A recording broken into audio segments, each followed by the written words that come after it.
Quer se aprofundar nos estudos bíblicos com conteúdo e praticidade? Temos uma grande novidade para você. A Bíblia em fascículos, vendidos separadamente e com preço acessível. Cada um dos 31 fascículos vem com o texto bíblico e diversos recursos da Bíblia do Estudante e aplicação pessoal. Adquira agora mesmo pelo nosso site cbad.com.br ou ligue grátis para 0800 021 7373. A Bíblia em fascículos, mais um produto com a qualidade CBAD.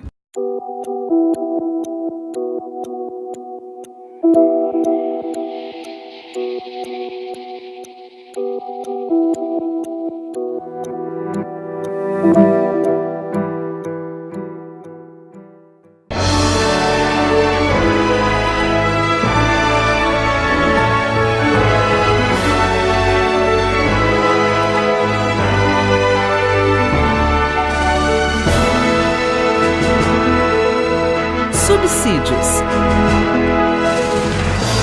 Lições Bíblicas. Jovens. Lição 6. Sexo, uma dádiva divina. A paz do Senhor. Estamos agora na lição de número 6.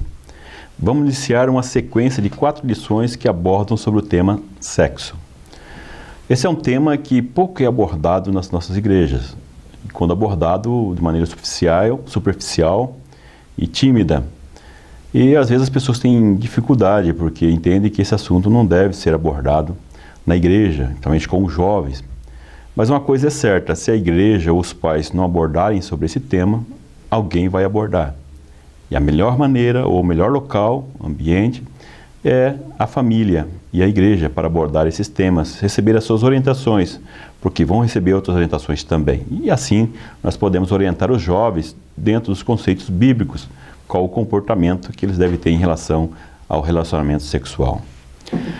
O texto do dia para essa lição é Gênesis 2:24, muito conhecido. Portanto, deixará o varão o seu pai e a sua mãe, e apegar-se-á à sua mulher, e serão ambos uma carne.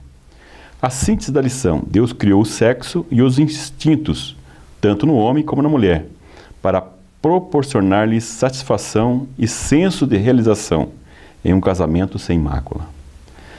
A base da leitura bíblica é Gênesis 2:21 a 25, e devido às limitações do espaço da revista, como já citei, o número de caracteres, mais uma vez quero reforçar muito mais nesses temas, que você que ainda não adquiriu, adquira o livro de apoio, que vai ajudar, porque no livro a gente consegue ampliar um pouco mais o comentário. Eu procuro colocar também dentro da própria estrutura da lição, para ficar mais fácil na hora de você preparar a sua lição. Lembrando que o livro também tem a sua limitação, 160 páginas, mas já vai auxiliar você na preparação de sua aula, algumas informações adicionais que também não são colocadas na revista, que tem as diferenciações também de região, de cultura dentro do nosso país, e trazendo aqui a CPAD sempre se preocupa em trazer um texto mais padronizado, respeitando as culturas das regiões. No livro eu já coloco o assunto mais aberto e você poderá então acessar como subsídio para preparar a sua lição. Então nessa lição de hoje nós vamos ver sobre o relato da criação na perspectiva do sexo. Não entro aqui em questões do texto, gênero literário, da narrativa da criação, mas tratando a narrativa como se e o exemplo que ela pode, ou o ensinamento que ela pode nos dar em relação ao sexo, porque nós veremos ver que Deus planejou tudo foi planejado por Deus e tudo que Deus faz é bom. No segundo tópico nós iremos abordar sobre o modelo bíblico para o casamento e como esse modelo favorece uma vida sexual prazerosa e sem culpa. Para isso é que foi criado o sexo. Então, o primeiro tópico da lição, o sexo e a criação do ser humano. Primeiro item, o homem e a mulher como obra-prima da criação, com base em Gênesis 1 a 2 a 22. Então, a narrativa bíblica da criação traz uma sequência lógica na ordem das coisas criadas. Nós vemos que Deus faz tudo de forma planejada e também ordeira, de acordo com as suas necessidades no momento adequado. Então, Deus cria, na intenção de criar um local para a sua obra-prima, o ser humano, ele cria um local apropriado, né, para as suas criaturas, né? Tanto o ser humano como também as suas criaturas. No início, Deus cria o céu e a terra. Na sequência, ele torna esses ambientes habitáveis, né, com possibilidade de vida. Nós vemos que a luz, firmamento, terra firme, estrelas, entre outras, né, tanto nas águas para os peixes, no céu para as aves e na terra para animais, plantas e também para o ser humano. Ou seja, Deus vai criando e criando condições para que haja vida nessa sua criação. Por último, ele cria o ser humano. E nesse momento em que a narrativa parte para a criação do ser humano, o padrão da narrativa muda, surge um tom mais solene e detalhado, uma atenção especial para aquilo que é tido como a sua obra-prima na criação. Diferente dos demais relatos da criação do Oriente, porque às vezes a gente pensa que só existe a narrativa da criação da Bíblia, do povo de Israel. Os demais povos do Oriente também, eles têm algumas narrativas sobre a criação da humanidade, de forma diferente. É diferente porque nesse texto os seres humanos são criados para servir os deuses. E aqui, Deus, na narrativa judaica, ele cria o ser humano para reinar sobre a criação. E nós vemos que ele tem o domínio, né, sobre a terra, sobre os vegetais e os animais. Isso está na revista e, em especial, no livro, você pode consultar. No item 2, Deus criou o homem e a mulher distintos e com objetivos específicos. Então, os seres humanos não foram criados para se relacionar com as demais criação, em condições de igualdade e de procriação. Então, nós vemos que essa questão da procriação são entre os gêneros da mesma espécie. Animais, quando Deus criou os animais, Deus os abençoou dizendo, é o que o texto diz. Mas quando ele cria o ser humano, diz que Deus os abençoou e Deus lhes disse. Então fala de uma proximidade maior. Não é Deus dizendo, mas Deus se dialogando, se comunicando com o ser humano de uma forma direta. E aqui entra uma questão do termo no original, que é utilizado, kinegdo.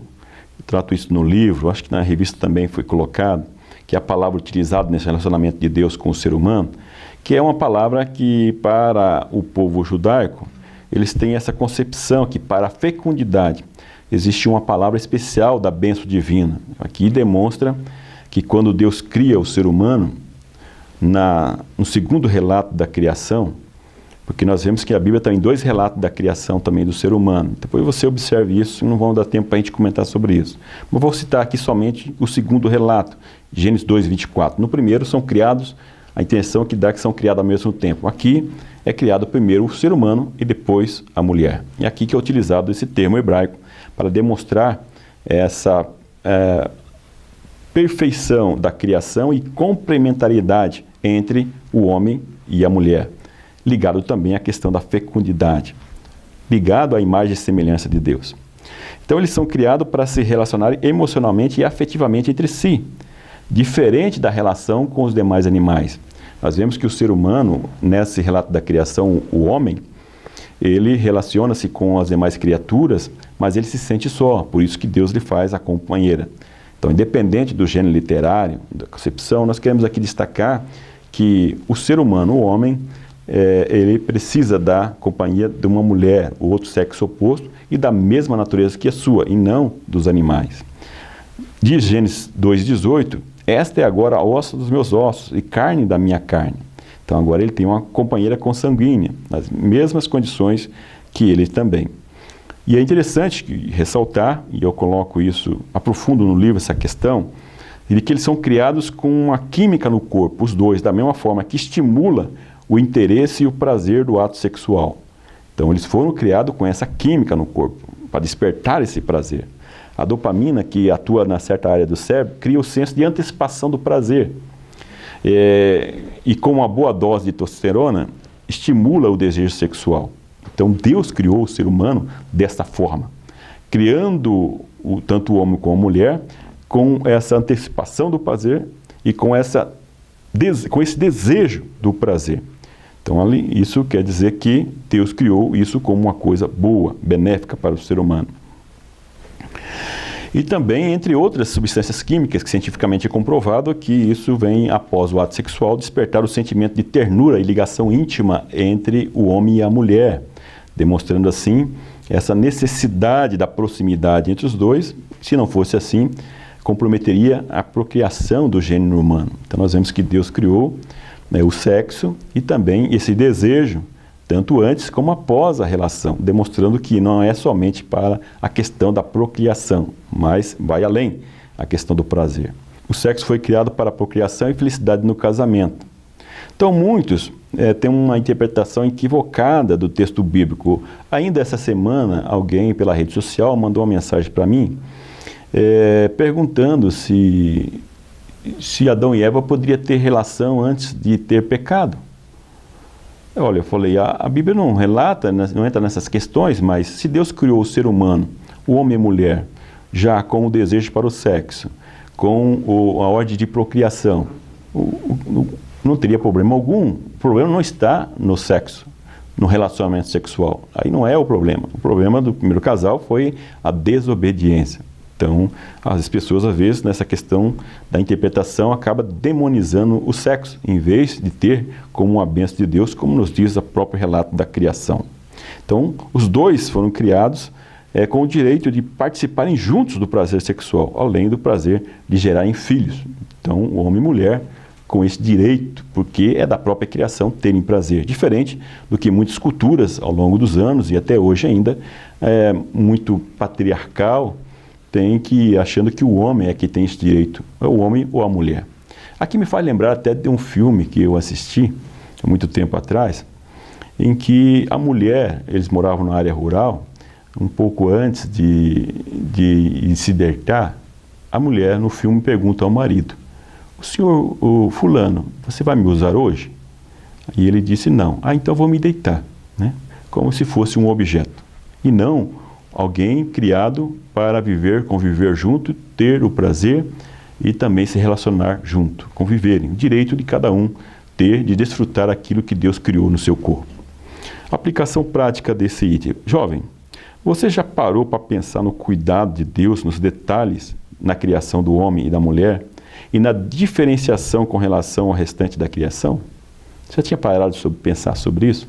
Então, pare e reflita junto com a sua classe.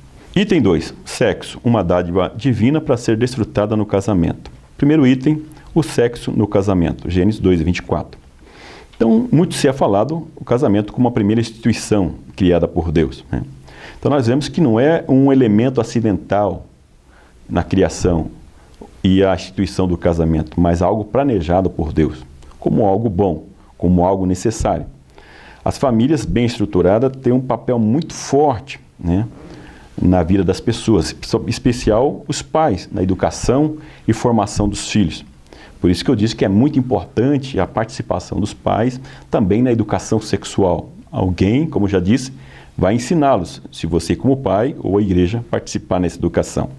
E nós vemos que esse relato da criação, também vemos um modelo para um casamento. Pois no primeiro casamento, vamos dizer assim, do homem e da mulher, quando se uniram, vemos que Deus se relaciona com uma figura do pai. É ele que conduz a Eva até Adão, como aquele que a entrega e a abençoou essa união, ou seja, que deu a bênção para o primeiro casal, na figura de um pai. E quem deu também autorização para serem fecundos, ou seja, para que se relacionarem e para que tivessem relações e que tivessem filhos. Nós vemos aqui, antes da queda, já essa autorização para isso. Esse é o modelo ideal bíblico, ou seja, a participação dos pais, o envolvimento das famílias, a bênção do pai para o casamento de um jovem, que escolhe a moça, da moça com o jovem. Então isso é importante da segurança. Efésios, ele aconselha a plena união entre os casais, né?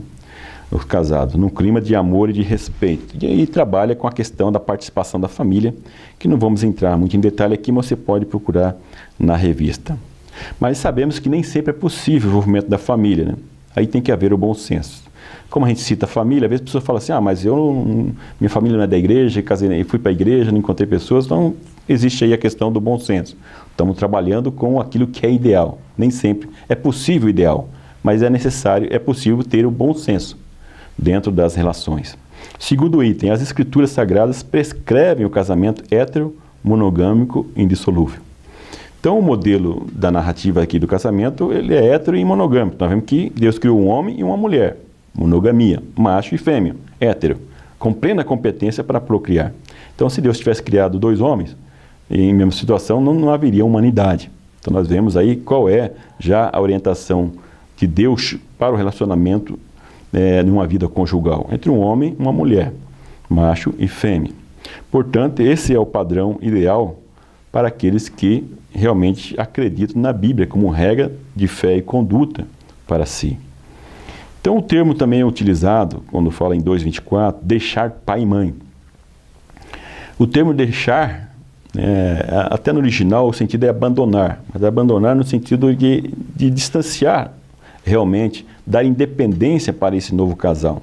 Então, pressupõe que essa pessoa que deixa pai e mãe para se unir a uma outra, ou o cônjuge, ou ao sexo oposto, ele tem condições de assumir tal compromisso, tanto físico, econômico, financeiro e psicológico. Então, eu trabalho isso. Na lição, que é importante trabalhar com jovens também, que não é só pensar em casar, mas as condições, as responsabilidades que terão que ser assumidas.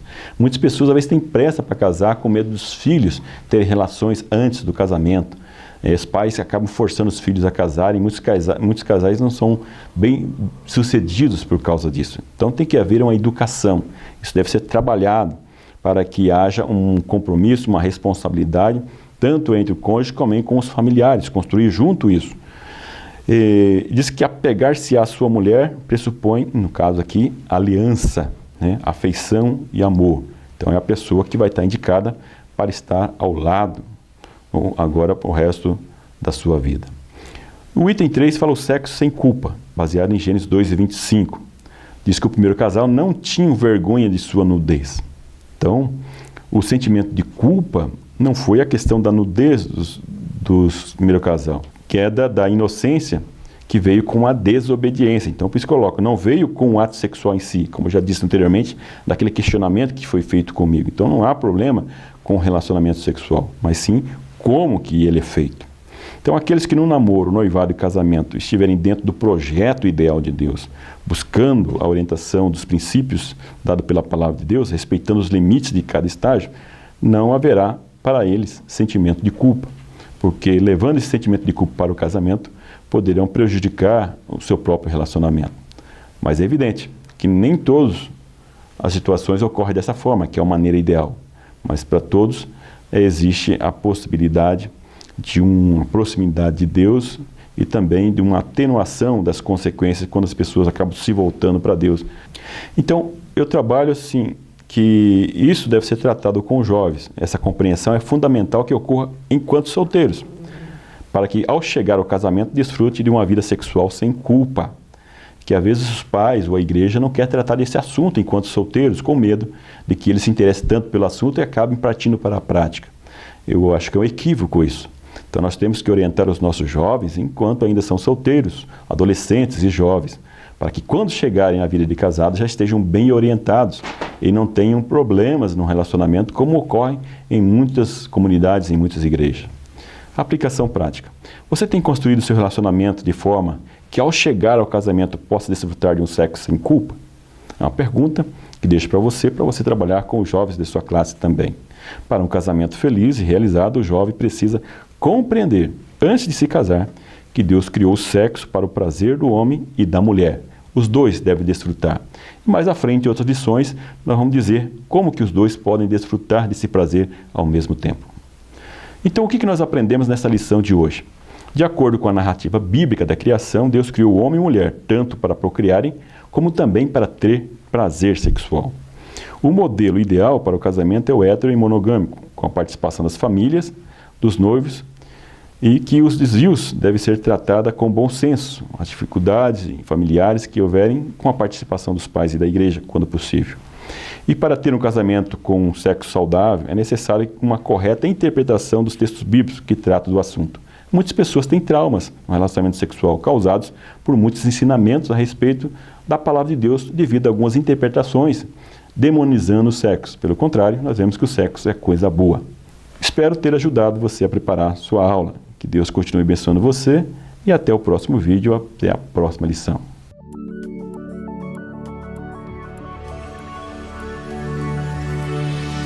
CPAD, a editora da Escola Dominical.